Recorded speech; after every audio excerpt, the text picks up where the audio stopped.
you guys, it's me, Dr. Torie. My book is officially out.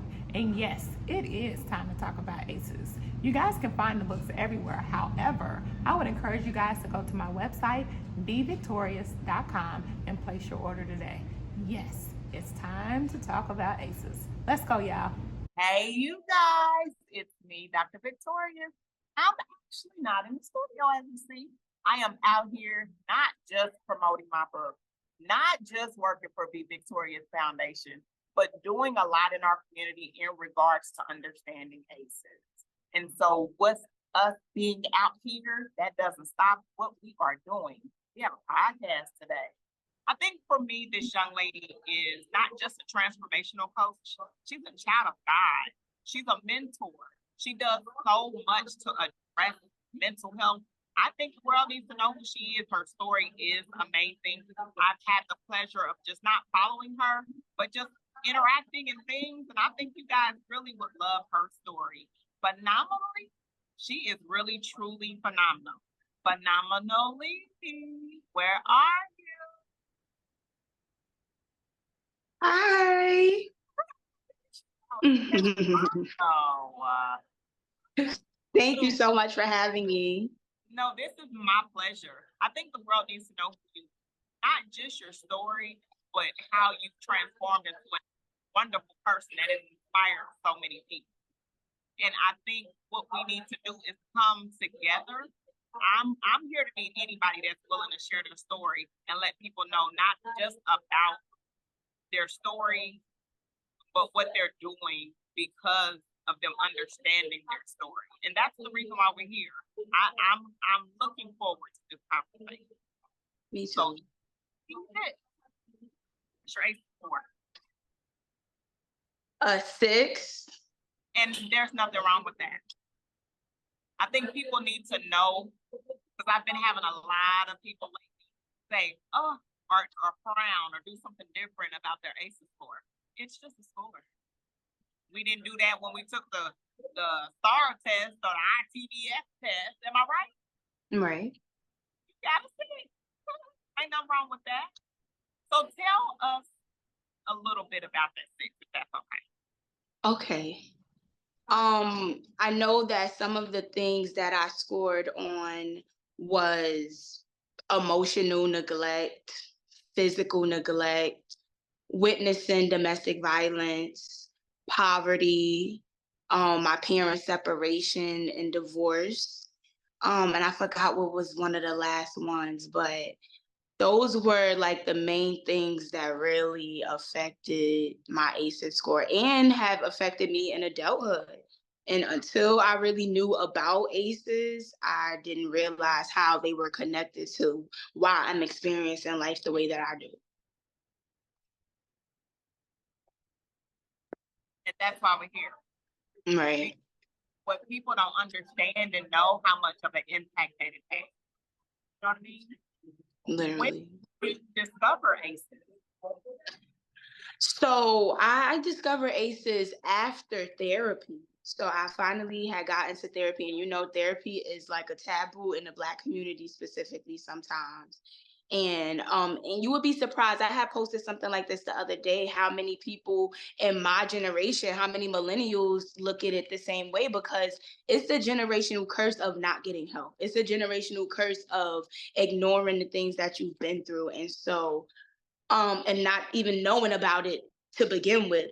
So in therapy, my therapist like would listen to my story, and this was like on one of the first 2 sessions that we had, and she was like, you know, after just listening to a lot of things that you're saying and seeing how you respond emotionally, I want you to start looking into ACEs.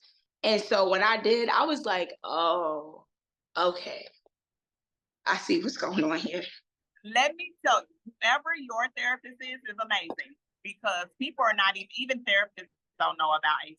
Mm-hmm. So for your therapist to tell you not only about ACEs, but to tell you how much of an impact it has, kudos to that therapist. We won't say her name, just know that there are some therapists that don't. And so to hear you say that it was your therapist, congratulations, because not only do your generation not talk about ACEs, they don't go to therapy. Mm-hmm. What made you go to therapy though? Okay, so I want to say in like 2018, I really just started doing a lot of self-development work. I wasn't even in therapy by then. I think I had saw a random therapist one day, an older Caucasian lady, and it felt good to have that moment, but I didn't keep up with it. I saw her once and then that was it. I think throughout the years, maybe in 2019, 2020, I had an older Caucasian male. And I saw him for a couple of sessions, but the connection just wasn't there. I felt like he wasn't as interested as he should have been. I felt like he was falling asleep on the phone. I just didn't feel like he could really help me. Yes, it was late sessions, and I felt like he was falling asleep. So I was like, okay, I'm gonna take a break. And this is very important that I try to tell people, like, therapy is something like trying on shoes. You have to figure it out. It doesn't mean just because the first person you don't connect with is not worth going back to. It is. Until you figure it out, you're worth fighting for to figure out what's wrong with you or how to get help or whatever it is that you may need. So it's not a one size fits all. It's not the first one that you see. It's what you're gonna like. You have to know yourself and then know what are the tools and mechanisms that other therapists use that is helpful to you. And so then I got my third therapist now, and it was through we were talking about it at work, and that's one thing I love about my work friends because we talk about real things too. So we have this union job where the insurance pays for a lot of good things, and we like listen, the insurance pays for therapy, so we found a website and we started just sharing it to everybody to just make sure that everybody is tapped into trying to feel better mentally because from work to home life to finances, it's just a lot. So we found the therapist, and a couple of my friends, we share the same therapist as well. Like we don't share business, but she knows that we work together. She knows that we're friends. And something about that community feels good too of healing. So we all found the therapist together. And then we all made appointments and then we just started healing together and my friend circle as at work is like my outside circle too, a few of them. So it's like that's something that we just bonded over because we all have our own issues and we really want to figure out, how to live a healthy life, how to be better, how to feel better. So that's really where the therapy came from and I'm happy about it. And let me give you your props because one thing that you mentioned is people don't know what to go to therapy for. So there are jobs offering therapy, but I've had people say, oh, well, I went to therapy for this. No, know what you're going to therapy for. Mm-hmm. So I will share with you that my last therapist was a grief therapist because I divorced in 2018. I had two therapists in 2018. Like 2018, I had a therapist, a couple therapists. That's how I knew it was gonna work. And then 2020, but I decided to, hey, it's time to just leave. I had another therapist, but it wasn't until now the grief therapist is the one that let me know that I'm grieving the divorce. I know, right?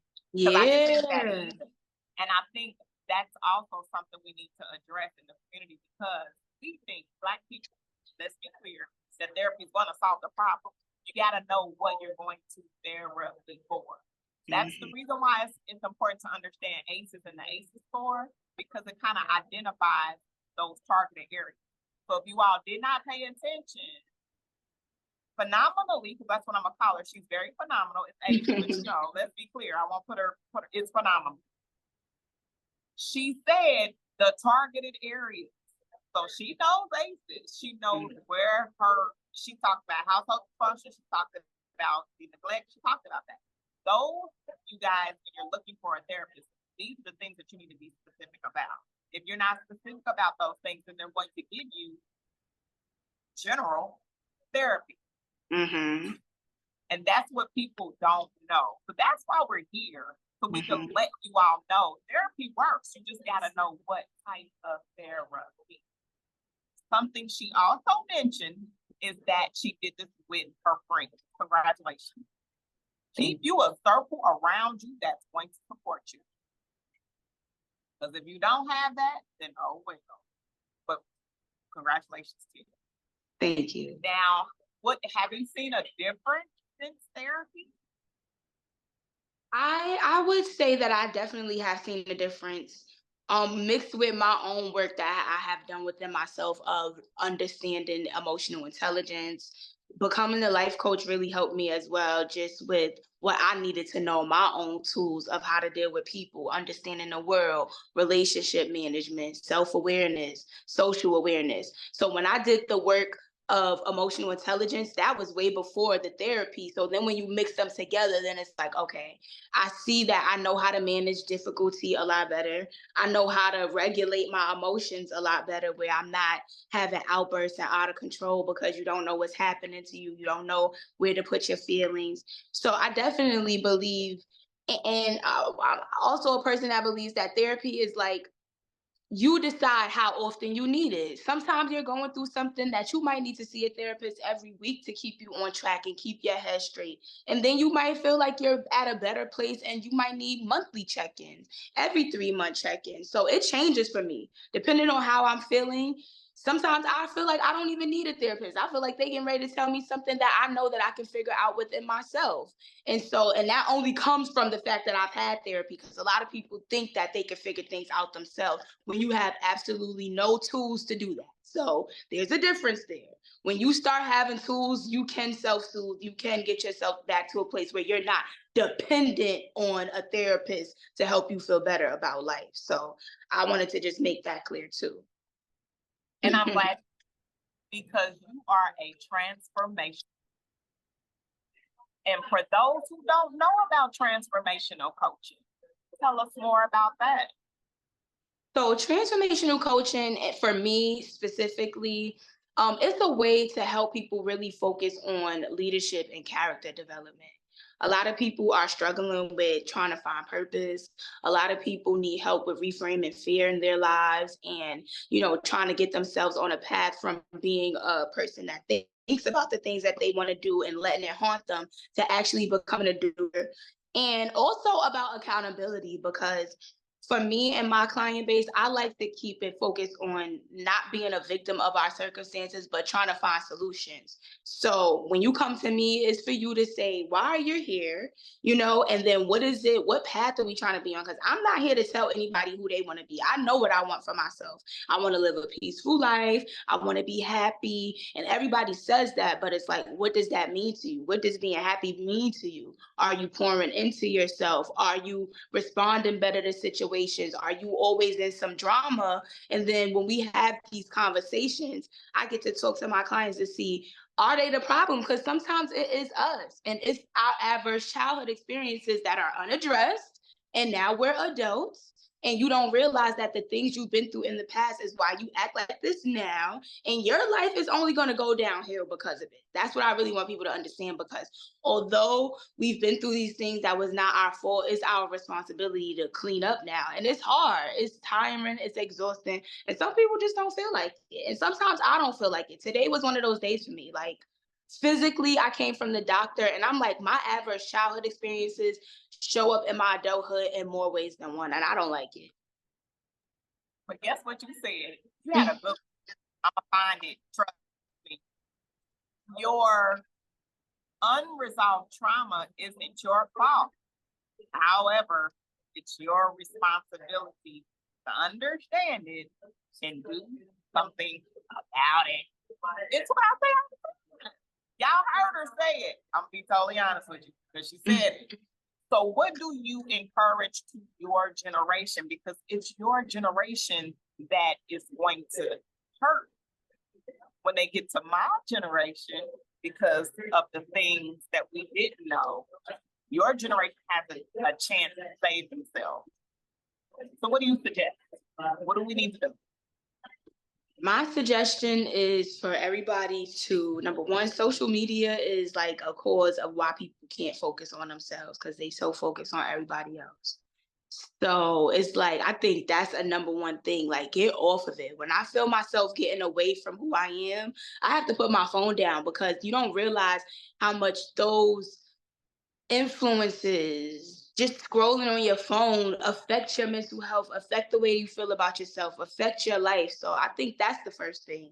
Getting off of social media and getting more in tune with yourself, journaling, talking about your feelings, really asking yourself those questions like, what's bothering me? Why do I feel this way? Why do I react so angrily to things? Why am I so easily irritated? I think people need to stop finding comfort and distractions in everybody else and really take that time to tune in with themselves, because once you do, and that I think that's why people don't, because it's scary, because it's emotionally draining. Like, I could cry right now just thinking about all of the things that, when I think about all the work that has to be undone based on my adverse childhood experience, it's exhausting to me. It really truly is. And that's what makes people not move at all. But then you're stuck in a terrible life. Your parents don't have to deal with it. They live their terrible life. They probably somewhere still living a terrible life. Maybe, who knows? Hopefully not. But do you want one or not? And that's what I ask my millennial people. That's what I ask in my generation. Like, okay, what is not making you happy? And then what are you going to do about it? Are you just going to stay unhappy? Because that's a waste. More than a waste, honey. Right. We have life. And I love when people say, so how are you doing? They're like, oh, we're lifing. But you can do something about your life. Mm-hmm. So if you all haven't caught on, of course, I brought her on. We're not going to sit and dwell off of the unresolved trauma. We're healing. And people have to understand that healing is not something you heal and you just walk away from. It's a journey. Things are going to happen. But guess what? We're going to do something about it. Look, as I roll my eyes. Right. No, seriously, because it needs a neck pop. You know what I mean? Because people have to understand. I think you are really your name. And I think people need to definitely follow who follow you, because it's your testament. It's your story. Now, I haven't asked this question, and it is on the sheet that I gave you.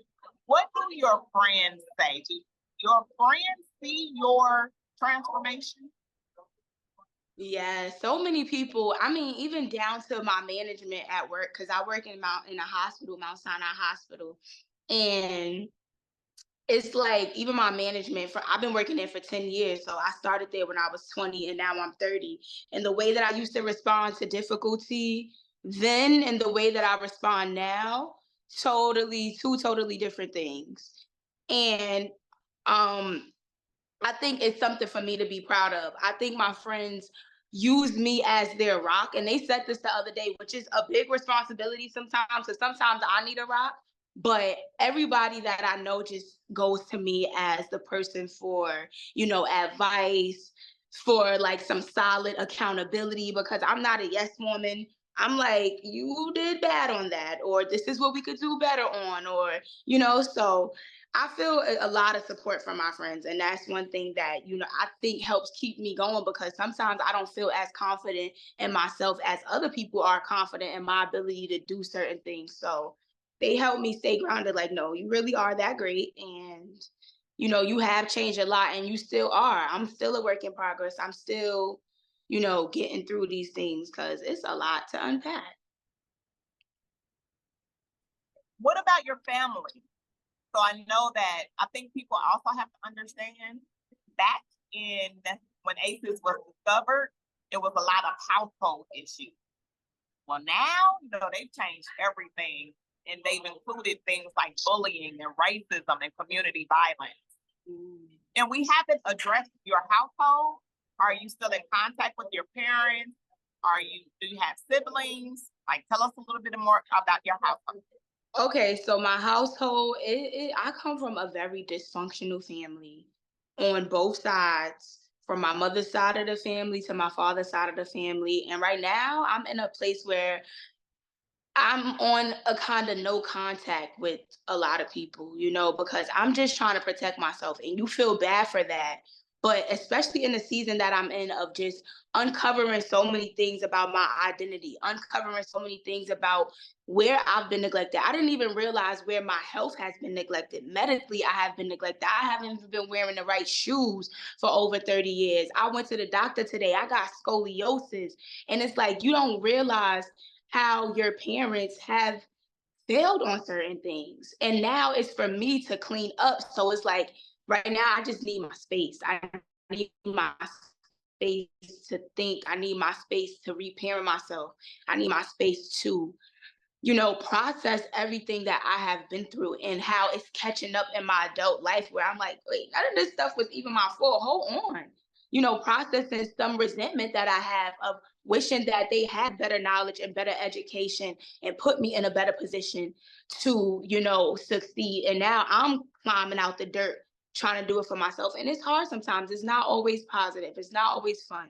Sometimes I'm angry. Sometimes I'm frustrated and I'm exhausted. So that's just real for me. I have siblings too. I have an older sister, and both of us are honestly in a season right now where we're just processing a lot of the mental and emotional trauma that we have experienced at the hands of my mother specifically, because she suffers with narcissism and we believe mental health disorders that is untreated, never went to the doctor, but we know the signs because we're doing the work.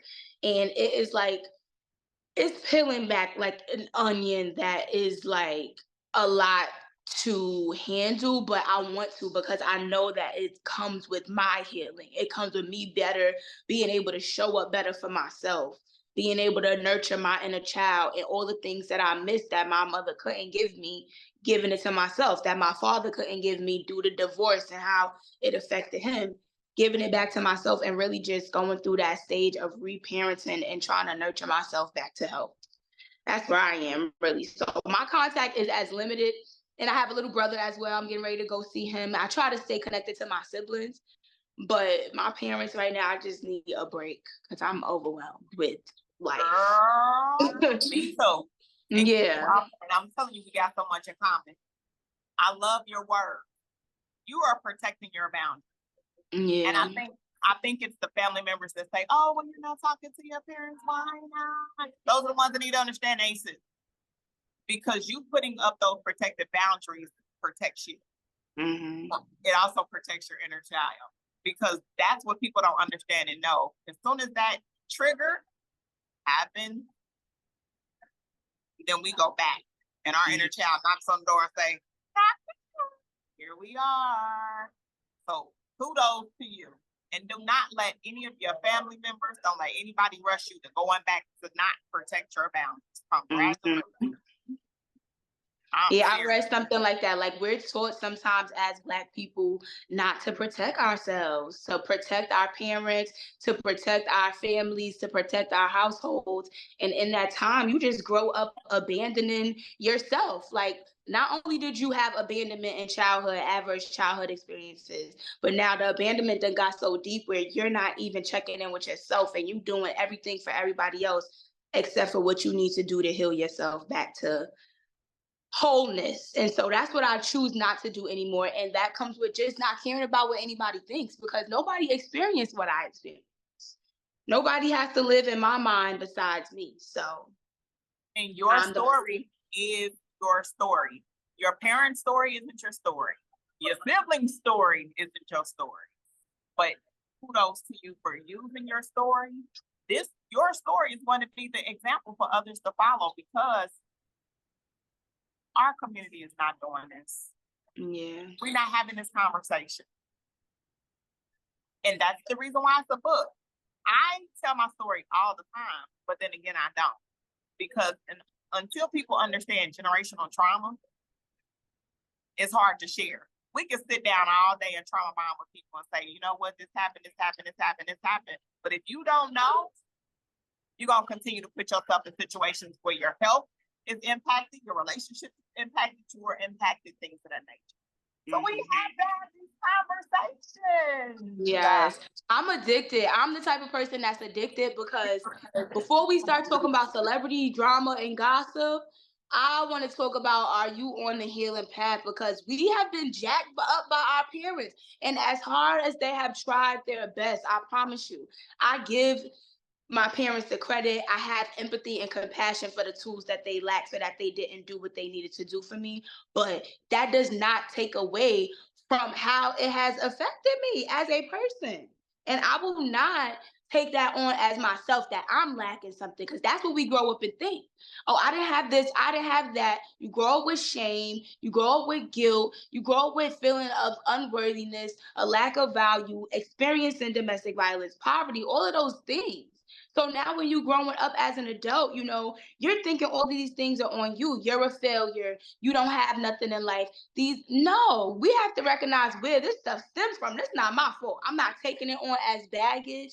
I'm not claiming it as my identity. None of those things. I want to recognize and figure out what are the proper tools to get myself back together. They didn't give me the right medical care that I needed, so I'm doing the best that I can as a 30-year-old to take care of myself properly. It's my responsibility. It's not my fault.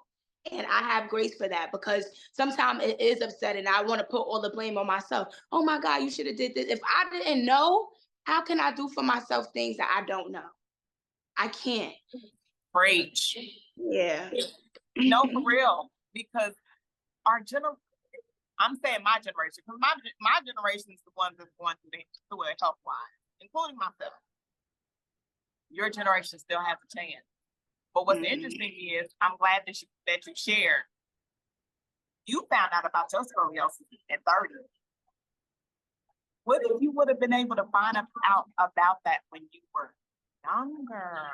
A child, if I went to the doctor regularly, if I went to the dentist regularly. But because we struggle so much in poverty, this is why I want people to understand how poverty really does affect you. Because we struggle so much, I guess my parents, whether maybe they didn't have the money, they didn't have the time, they so worried about us not being homeless, they not making no dentist appointment. They not making sure that my shoes is fitting properly. They just happy that I got some shoes. And so this is why I really, I'm really passionate about doing the work within yourself first, being prepared before you bring life into the world, because it does affect. It is not just because you want love. It's not just because you want somebody to love you unconditionally when you could just love yourself unconditionally if you're not prepared, because it only builds up a child that turns into an adult that now has to unpack all the things that you just didn't get right. And maybe you had the best intentions, and maybe you had a good heart about it. You didn't mean to not cover your kids' medical bills. You didn't mean to have y'all homeless. You didn't mean to do those things, but it still affects.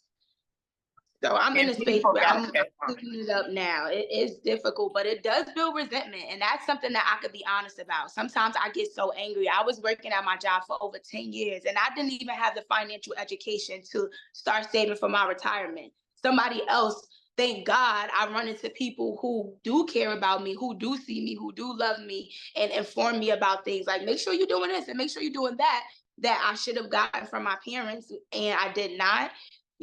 Better late than never, but it does cause resentment for me sometimes, where it's like, these are the basic things that I needed to know to just be a successful human being, and I did not receive them. And it's a hard pill to swallow sometimes. And I'm glad that you admit it. Yeah. Because that was our parents. As long as you got clothes on your back, shoes on your feet. That's the part. I think that's the hardest part that my mother actually has. Like, because after her and my father got a divorce, he mentally couldn't handle it, emotionally couldn't handle it. He spiraled downhill, right? So he not only left the household, he checked out of earth. He was somewhere just Looney Tune in the world. So I have empathy for that, but he lacked on things. He just stopped taking care of us. So now, as if it wasn't hard enough for them to do it together, obviously it became harder on my mother for her to do it by herself. So then that starts to bring resentment. And it's just a lot. And so then my mother in her head feels like, I was the only one there for y'all. I did the best I could. I could have left you out on the street, so that as if I'm supposed to be forever grateful, when all I asked for, which I didn't even ask for because I didn't ask to be here, was to just have my basic needs met, my basic emotional needs met, my basic financial needs met, my basic medical healthcare needs, so it's a lot sometimes. And I'm glad that we have these conversations, because I don't even know who I would be if I didn't realize that those are the problems. It's not me. I'm not the problem. It's the environment that I had to grow up in. It's the things that I was forced to see that I did not ask to be a part of, that I didn't even it wasn't even processed properly when it was happening. Nobody checks back in and say, how are you? Are you okay in this divorce?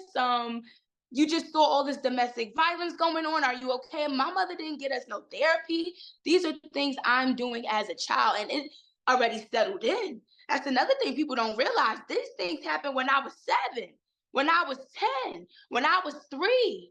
That when I'm 30 still has that grime inside, you know? So I just feel so bad for people that don't do the work, because I'm doing the work and I still be emotionally drained, just tired, but I need it. It's the only way to feel and really live an authentic life. And guess what? You're doing it.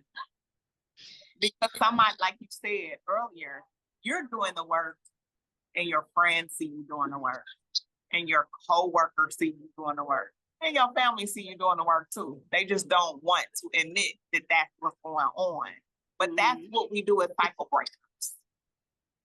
Because you're a cycle breaker, baby girl. And I'm super proud of you. It's my pleasure to have you here because you're a voice. You actually are a force. You just don't know it yet. I promise you, you can lead this generation on. You can. You've seen my page. Those aren't people that I'm bragging about. Those people are your age. They're ACEs ambassadors. They are people that are actually, they know about ACEs. What they're doing is spreading awareness. They're not experts. They're not coaches. What they are is they're already mentors that are already mentoring people. You're already mentoring. You can tell you talk about ACEs because it's in your voice. It's your story. And we just need to get it out there. Because when I was growing up, there was no word. It wasn't. And then childhood trauma came up and now it's been the target word. Everybody wants to talk about it. No, you guys. Now, look, I got to gossip with you because I put it on my page. What I love is there's tons of shows that everybody like out there. My girls like Batty. I don't know that they can't watch it because I feel like as a parent, if I say, don't watch it, they're going to watch it. So I let them watch it. But there's this show that's out here right now on Hulu. The first one is Unprisoned. I don't think people get it. Kerry Washington is the star. And Delroy Lindo is the incarcerated father. At the beginning of the show, they keep showing how many times her inner child wants to go see her father. And he don't have nowhere to go. So guess who has to bring him in? His daughter. She's a therapist. But her going through this stuff basically puts her business out there, so it makes her look like, but this is us. This is us. And people don't get it. The incarcerated parent is ACEs. She's raising a child. That's ACEs on their own. She's doing it on her own. That's ACEs. All of it, you guys. There's nothing wrong with the ACEs for. There's nothing wrong with having ACEs. It's on the same website that they update for the CDC. Same website that they update for COVID. That still hasn't went anywhere, but okay. Whatever. Right. What is it if you a message, any message that you needed to tell your community, what would you say? I want to start by saying that, you know, every time I do something for myself that I feel like is a eureka moment in my healing process, I'm instantly just ready to share it with others. So when I did take my ACEs test, even after I took it again to get ready to talk to you, I also made my cousins go and take one too, because I know that there has been so much trauma in our family. As we get older, we start to communicate with each other more about the way that we feel about our parents, the way that we feel about our grandmother. And I see that they specifically have their own issues too. So I had them go and take it, and they had numbers. They had 3s and 4s and 5s and even a 7 in there somewhere. So I just wanted them to be mindful of the fact that, okay, so then there might be some work to do, because those things are not normal. And there's so many things in our lives that, and this is what my advice is to everybody, you know, there are so many things in our lives that have been made to seem as normal. They have been normalized by our caregivers. They have been normalized by generations of people, our grandparents, our great grandparents, even just our community. Some ways that we are in community is, oh, if you talk back, you disrespectful. No, sometimes you have been emotionally neglected when you are shut down from being able to say how you feel as a child. That's why you don't feel confident when you step into a room as an adult, because you don't value what you have to say because your parents shut you down. Like, this happens a lot. You know how many people in the Black community can at least have at least one ace because you're supposed to stay in a child's place. That's already an aces right there. Not allowing kids to express themselves. So, my advice is that everybody just take some time to go take a test and see those things that you think is normal. And sometimes you take that test and be like, yeah, that happened to me, that happened to me, that happened to me, that happened to me. And then you read at the bottom that these things that happen to you have affected you. They will affect you in adulthood. They affect you mentally, emotionally, physically, heart disease, all of this stuff from ACEs, from stress levels and the stress still being in your body from when you was 2 years old in the formative years. So I just want people to go back. Don't think because we're adults now, you really have to dig back into your inner child and give your inner child all the things that you did not receive, because it's the only way for you to be happy as an adult. I truly believe that. And I agree. I'm going to ask you a favor. The ACEs test that you took for me, that was personalized, as you can see. Wow. Would you use that for your transformational coaching? Absolutely. I love that. If you would let me, I would. I'm going to ask you to. I'm going to Okay. ask you to. Yeah. The reason why I'll share, that's what people are doing. I've had a few people ask, like, so I can use it. Honestly, you can. You can. Okay, thank you. It's just a placement. It's just an understanding. It's just, it is not the define all in all. It's okay, your score is a 6. This is what you need to do. Oh, your score is a 2. Okay. Well, your score is a 10. It's not a bad thing. Again, the score now is 1 and 3. So there's 1 and 3 for the ACE score.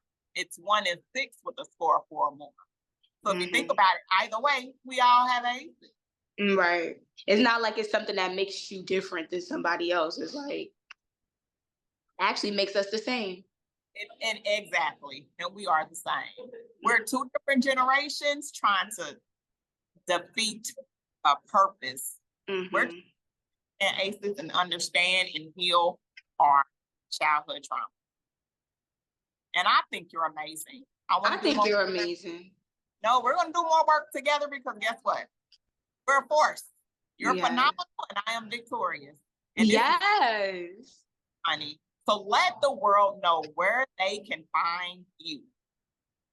Okay, so if you need me, you can find me on Instagram at phenomenal.lee, and that's with 4 E's. Should I spell it out or y'all got it? Okay, so phenomenal, just for anybody. Instagram at phenomenal, PHENOMENAL.Lee, L1234 TikTok, I have a motivational page on TikTok and Instagram. On Instagram, it's at I_lead, LEAD_leaders, LEADERS. And on TikTok, it's called The Leaders Leader. So THE_LEADERS_leader, LEADER. And yeah, I'm here for any and everybody. I love being able to connect intergenerationally because it just shows me where I will be at your age. It shows me where you were at my age. It shows me that healing is continuous. It shows me that none of us are different from one another and that we do need each other to, keep going, and we need each other to support each other and, validate one another. And what you're saying is true. And what you're saying is valuable. And your story is like my story. And we just want people to feel better the same way we feel better, because we are doing the healing work that is difficult, but we are experts at it because we've experienced these things, and we're also experiencing the other side of healing as well. So I really love you. I'm so grateful for you and thankful. I see you as a big sister and somebody that I can lean on in safety, and I need that. I don't care how far you are in the world. I run after people who are in spaces of healing and help to keep me focused in my healing and my healthiness and making sure we talk about the things that's important. Speaking of baddies, real quick, I'm sorry. You said your girls watch baddies. And I like for them to watch it because I want to know what you're watching it for. Are you watching it because you like what they're doing, or are you watching it for research purposes to understand how you don't want to be represented? You let me know. I talk to my young girls in the schools about that all the time. Just because, I do a lot of motivational speaking, and I just want to get an understanding of what we're watching for, because I watch it too. It is quite entertaining, I will not lie. But I also watch with research in mind, and honestly feeling bad because you see the aces coming out in the way that they act. It's not, it's really not okay. But yeah, I love you. Say that it's bad because it's good for some people. Now, I would, Dr. Thelma said, we watch it because we're used to it. Watched it growing up. So I don't oppose to them watching. Right. But there are shows out there. I gave that example of Unprisoned. Out on HBO. HBO, Jesus. We don't have HBO no more. Hulu is another one. So there are shows that address adverse childhood experience. I think right. For real. So we could definitely have that conversation so people can understand. I like giving those real examples so people can know that they're not alone in their journey. So we're saying the same thing you like. Watch it, but also know what's good, what's not. Right. So I'm glad you brought it up because I did ask you that, and I don't follow this young lady because you all will see I'm introducing you to this community. I am going to introduce you to, I think you will love the mentees that I already have in the foundation. They're your age. You will love them. You all know who I am. I'm Dr. VicTORIEus. I am everywhere. TikTok, Instagram. Look, LinkedIn. Everywhere. But what you should do is know that I am on YouTube and you all should come and follow us. There is a whole bunch of podcasts on there. Other people sharing their stories about ACEs. And we are a community, you guys. It is people that are coming together, not just to address mental health, but use those resources to build, to heal. And that's what we need to do. And again, for the last time, you guys, it's another episode of Be Victorious. You just don't understand. This is just lovely to meet people that share similar stories. So another episode wraps up now. Thank you guys so much. Enjoy your day. We'll talk to you guys soon. Bye-bye, you guys.